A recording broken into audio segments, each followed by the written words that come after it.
আমি প্রত্যেকটা কাজের প্রতি কতটা লয়াল এন্ড কতটা মনোযোগী তা আপনারা এই ভিডিওটা দেখলে বুঝতে পারবেন। আমি বিড়ালের মাংস চুলার উপর সুন্দরভাবে তুলে দিয়ে রুমে এসে কাপড় গুছাচ্ছিলাম আর সুন্দরভাবে গান শুনছিলাম। ভাবছিলাম যে ওটা হতে থাক, ততক্ষণে একটু তো সময় লাগে, ততক্ষণে আমি কাপড়গুলো গুছিয়ে নিই, রুমটা সুন্দরভাবে গুছিয়ে নিই। অনেকক্ষণ ধরে পোড়া পোড়া গন্ধ আমার নাকে আসতেছে না, আমার ঠান্ডাও লাগেনি, কিছু না, কোনো কিছুই আমার নাকে আসতেছে না। আমার মানে সেন্সই নাই, আমি যে কাজ করতেছি তো করতেইছি। এইদিকে যে আমি চুলার উপরে এটা বসাই দিছি, মানুষের তো মনে থাকতে হবে। পুরো মনোযোগটা হচ্ছে ঘর গোছানোর প্রতি ছিল।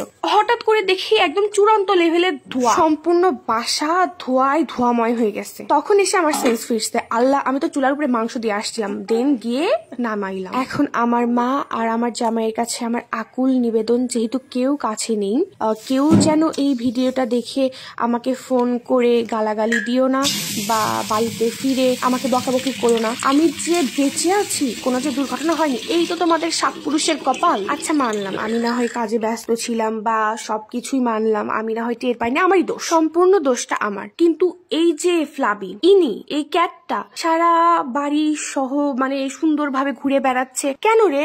এত যে অকাম করিস, কোনোদিন কি আমাকে কোনো হেল্প করছিস? একটু তো বলতেও পারতি যে এই ব্যাপার, তুমি মাংস, আচ্ছা ঠিক আছে, ও সরি, তুই তো মুখে বলতেও পারিস না, তো তুই দেখিস না এই যে মুভি টুভিতে কি সুন্দর বিড়ালরা ইঙ্গিত দেয়, শাড়ির আঁচল ধরে টেনে নিয়ে যায়, এগিয়ে দেখো দেখো কি হচ্ছে, মানে মুখে বুঝাইতে পারে না, কিন্তু তার ভাবে সবকিছুতে টের পাওয়া দেয়, যে বিপদ সংকেতটা আর কি টের পাওয়া দেয়। আচ্ছা ঠিক আছে, আমি তো শাড়ি পরি নাই, তুই আমার 3 পিসের লেস ধরে একটা টান মারলেই তো আমি বুঝে যেতাম। তুই পারতিস না আমার 3 পিসের লেসটা টেনে রান্নাঘরে নিয়ে যাইতে? তোর মাথা তো ঠিক ছিল, আমি তো কাজে ব্যস্ত ছিলাম, আমি না হয় কিছু শুনি নাই, আমি না হয় গন্ধ পাই নাই, তুই তো দুষ্টামি করতেছিলি, তুই তো কোনো কাজে ব্যস্ত ছিলি না। সারাদিন কি শুধু এরকমই ঘুরতে হবে, দুষ্টামি করতে হবে, খাইতে হবে, ঘুমাইতে হবে? গাইস আমার কোনো দোষ নাই, সত্যি আমার কোনো দোষ নাই, সব দোষ এর।